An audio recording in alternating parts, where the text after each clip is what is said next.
beautiful like a fresco and fascinating for its idiosyncrasies, Street Fighter III Third Strike is a melting pot of both popular culture and fighting game design.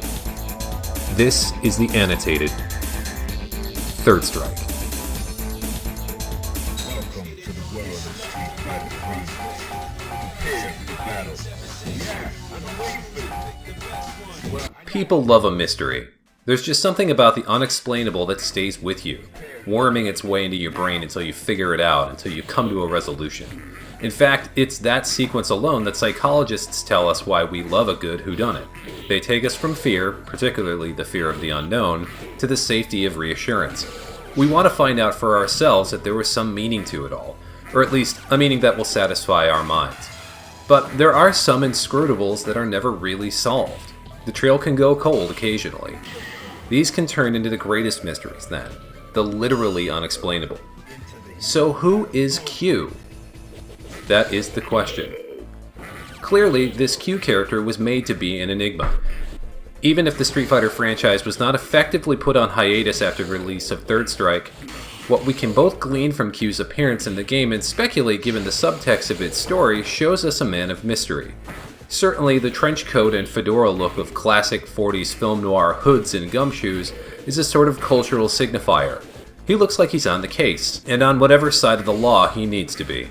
A metal mask to hide his identity and gloves to make sure he leaves no fingerprints furthers the mystery, giving his appearance at least a passing resemblance to classic Charleston and later DC Comics hero The Question. If anything, this would be a likely reason for the name. Fans, though, have found more pinpointed inspirations in the form of Robot Detective K, a live-action superhero show on Japanese television from 1973. When not fighting enemies, the heroic K would dress in dapper human clothing, his android head hidden under a hat to avoid suspicion. He's purposely unexplained, though, in terms of the game's story and his role in it, whatever it may have been. While he appears on the player select screen for both single and two-player games, Q is the hidden boss of the arcade mode of Third Strike, and can only be fought if a player wins every match with super arts and no losses past the second bonus stage. As such, he has no level to himself, as he challenges the player where their last win takes place. He does, however, have his own theme song, which can only be heard during his boss fight and, yes, the back end of this video. He has no real dialogue in his win quotes to speak of. His entry in the Street Fighter Eternal Challenge franchise tome is also vague at best, and he has no sub-boss interaction before his fight with Akuma. We can only assume they battle for a kind of hidden character meta-dominance.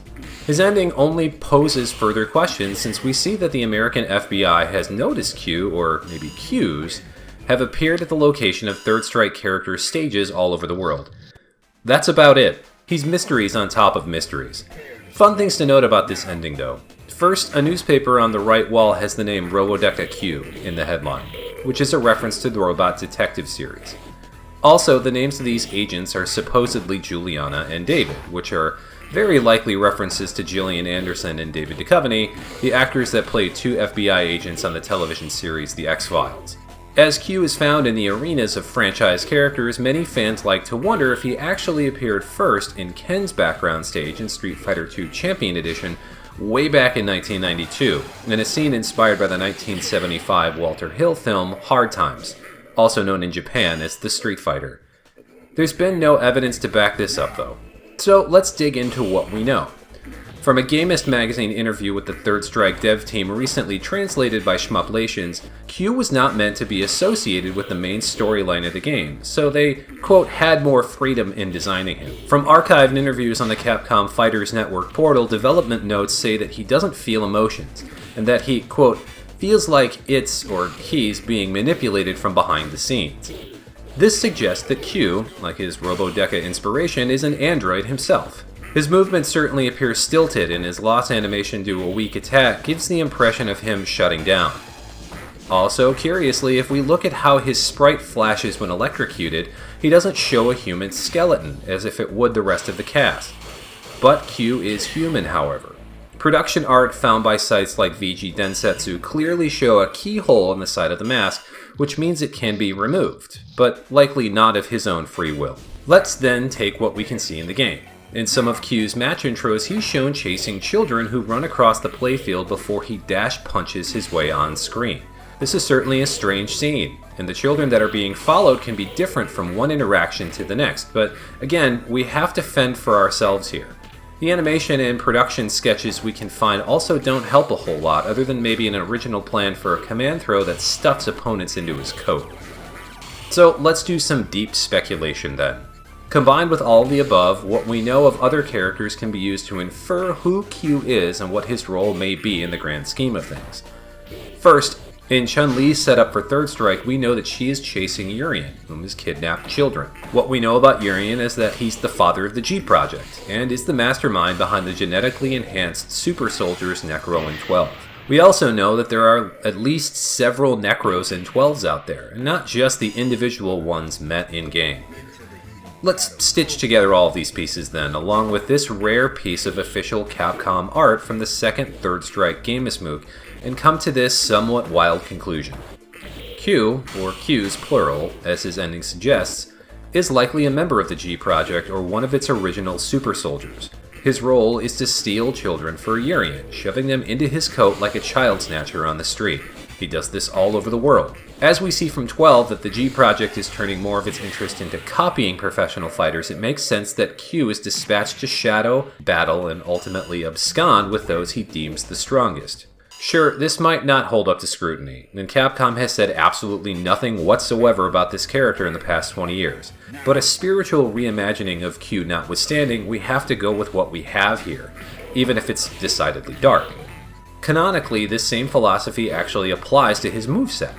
According to Eternal Challenge, Q's attacks are from, quote, unknown origins and are named by bystanders based on his visual appearance, which we'll see in a moment. His voice actor, for what it's worth, is Len Carlson, who also voices Hugo.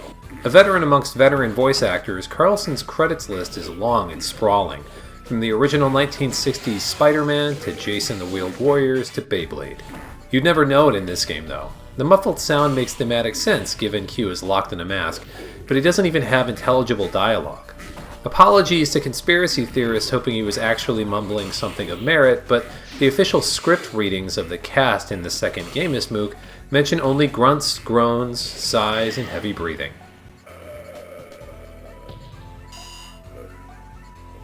For the time being though, it's here that we'll point out that his somewhat robotic movements and lumbering gait were perhaps taken too literally from a design standpoint.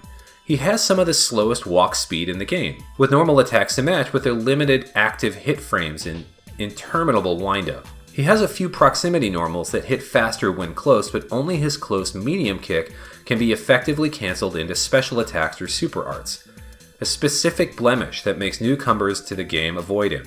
But his normals have strange quirks that have to be dissected.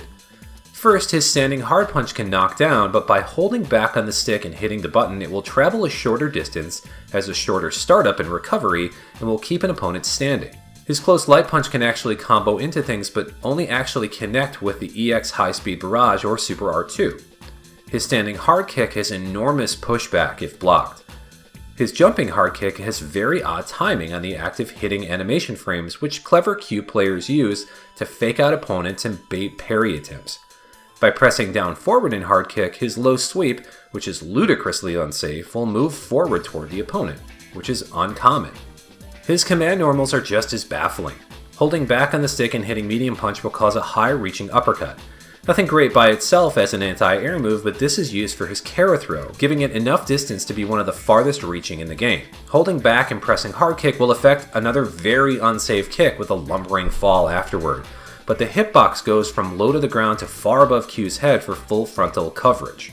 Better, and stranger, this move can be cancelled into specials and even his taunt, but is the only cancelable move in the game that doesn't actually combo into anything. The taunt is significant though. Like a few other characters in the game, Q can employ the taunt to boost his defense up to 3 times. This is based on the percentage of health that he has at the time of each taunt, and is significantly higher than any other member of the cast. 3 taunts at full health then grant him 2,050 hit points, the most in the game by a wide margin, taking him from a stamina-heavy foe to a walking brick wall. Many Q players will look for optimal ways of taunting safely, like after air-to-air hard punches, or a special, or a super art.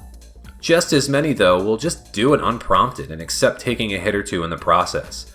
The net gain makes up for an acceptable loss. His hurt box though, the points on his body where an opponent can hit him, is also monstrous and the largest in the game. Taking this into account along with his significant health, and this has led to some fan speculation that he was originally designed as a sort of training dummy. No real evidence of this exists either though. His high-speed barrage is one of his commonly used specials and combo enders. Performed with a quarter circle back and a punch button, the strength of the button will determine the angle of the slaps, with light punch hitting nearly all the ducking opponents and hard punch acting as a decent anti-air. The EX version will double the amount of slaps, but is much more unsafe on block. The dashing head attack is not unlike the rushing punches of past Street Fighter characters, which has sometimes given this character a bad rap for being a taller, slower boxer. Executed by charging back and then forward with the punch button, the strength of the button will determine the distance and damage. The EX version is significant in that it's the first move in the game that we've seen so far with a wall bounce, and if it connects, it can be followed up with another attack. This move can be varied in two ways. First, performing it and holding the punch button down will cause it to become an overhead, which complements his universal one. This can link into other moves, notably his Super Art 2 if it connects on a low opponent but is very much unsafe on block. It has no EX variation. Performing this move with a kick button will change it into a dashing leg attack, which, as the name suggests, hits low. This will knock down, but it's also super unsafe on block, so it isn't often employed in high-level play other than trying to catch someone off guard. Perhaps his most beneficial move is the capture and deadly blow. This is a command throw with the strength of the button determining how high the opponent is popped into the air. This is basically a free juggle launcher, and is integral to Q's mix-up game. Most tend to follow this with a dashing head attack, and members of the cast can be juggled differently depending on who they are and the hurt boxes attached to them. It can also make for some nasty corner resets to catch unaware players. His normal throws are like other grappling characters in the game in that they leave those on the receiving end relatively close to Q, ultimately making the threat of the command throw follow-up much higher. On the subject of throws though, is a glitch in the game to his benefit. His animation while ducking is immune to holds, even command throws and super arts, which is mandatory in tournament play against characters like Alex, Makoto, and Hugo, as well as other throw-happy players. His super arts, though powerful, are perhaps less fascinating. The first, the critical combo attack, is a series of 5 dashing attacks, the 4th hitting low. This can be comboed into from either standing close medium kick or normal dashing head attack. It holds 2 stocks, so it also offers the most EX moves comparatively. Super Art 2 is the deadly combination, which has a faster startup time than Super Art 1 and offers slightly different combo opportunities. It's much more damaging by itself though, and can be followed up with an additional attack. To Q players, both of these are viable options, and changing between them depending on the character matchup is common in tournaments. Much less common is Super Art 3, the Total Destruction. This is an activation super that begins a timer at the bottom of the screen. A quarter circle forward and a punch button during the timer will extend his arm for a sort of grab that causes a fair amount of damage. A quarter circle forward and kick though is a short distance hold that is his most damaging attack. There aren't a lot of combo opportunities for Q overall, and there are very few for this move specifically, and it's almost never seen at high level. So, while Q has some impressive, if head-scratching tools, he has a lot working against him in total. The slow movement and large hitbox make him a big, easy target, and without a lot of attacks to combo out of, he tends to have what many people consider linear gameplay, meaning there isn't a whole lot of variation from one great Q player to the next. Still, even though he's very much a lower tier character in the minds of most Third Strike players, some of the all-time greats can use him as an erratically moving terror machine. Great players have cracked the code to using this character then, but those on the outside are still left with much unanswered. Will we ever learn anything about this character now that the series is up and running again? Was there ever a plan for him originally past what we know? Was he really just a walking training dummy destined to be fixed with another update to Third Strike? Who really is Q? That is the question.